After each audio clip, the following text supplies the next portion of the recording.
Hey, welcome back to another episode of Whatcha Readin, where people ask me, as a world famous, well renowned, well regarded comic book writer of some fame, uh, I, I talk about what I read because people ask me all the time, when you're not writing, what are you reading? And this week's entry is it's a throwback. It's a book called World War III by John Stanley. It's a novel.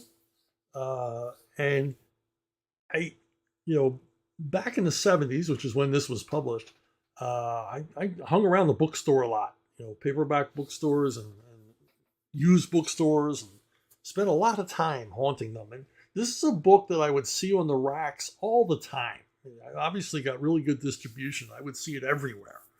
And you know, who wouldn't be attracted by a cover this zany? A huge logo and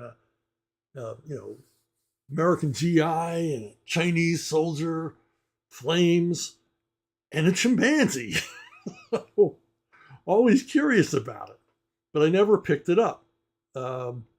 This back in the days when a paperback book, I had to work like an hour to buy a paperback book. Minimum wage was low then, my friends.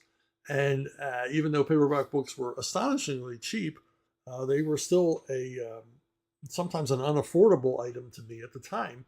So I would always look at this book and be curious about it and thumb through it, but never pulled the trigger. And recently, someone on a Facebook page posted about this book.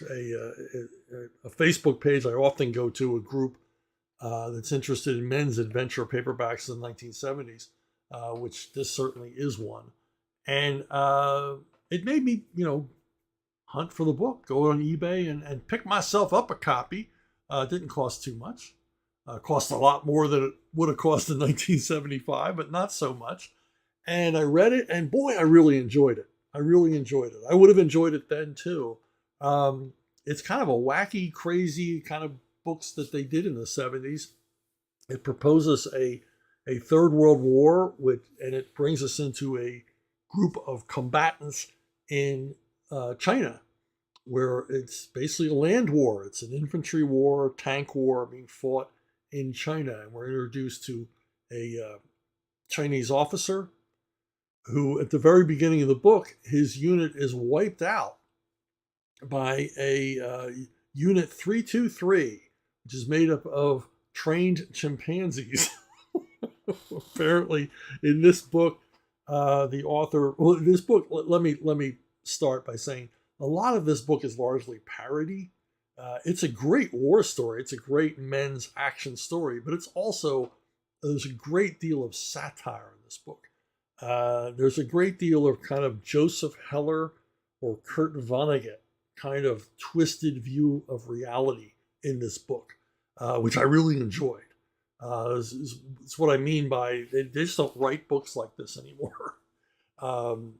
And it so the most interesting part of the book, in addition to a great cast of ensemble characters, is the chimpanzee combat unit. Apparently, the strategy was to train these chimpanzees, how to use things like hand grenades and and their own considerable abilities at hand-to-hand combat or paw-to-hand combat, and basically just turn them loose behind Chinese lines to wreak havoc. And they do. And they do. If you know anything about chimpanzees, they are not a critter you want to mess with. They are very dangerous and mean and vindictive. And this is a particularly vindictive group of GI chimpanzees, because they will not let go of this one Chinese officer that they have a lot of enmity for. Like I said, it's a parody book, but it's also a great war action book. And one of the interesting things in it is, in the group of GIs, there's a wannabe writer, and he writes stories, and he has his Sarge read them, and his Sarge is his main critic. And so within the story, there are stories within the story. We get to read this, bits and pieces, and sometimes entire short stories written by this character within the story. And it's like the writer just having fun with the process of writing, because Sarge is a really, really harsh critic.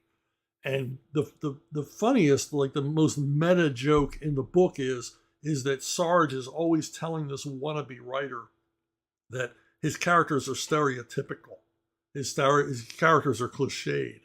And the irony here is that Sarge is a stereotypical Army sergeant, Army war hero sergeant, cigar chomping, mean, determined, tough, fearless, and he's like the biggest cliche in the book.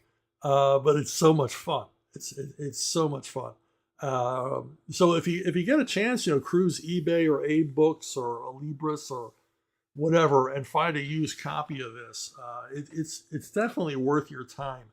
And I was real curious about the author John Stanley, because I thought, whoa, could this be the John Stanley who used to write Little Lulu? And no, it isn't. Sadly, that would have been real interesting if John Stanley had moved on to other genres and other forms. Apparently, John Stanley was a prolific author, wrote a number of books about monster movies and things like that. He wrote some novels and some books about the film industry. So I couldn't learn much more about John Stanley, but he wrote quite a bit. And I would highly recommend this one. So that's what I've been reading. So, anyway, I will read some more and I'll let you know all about it.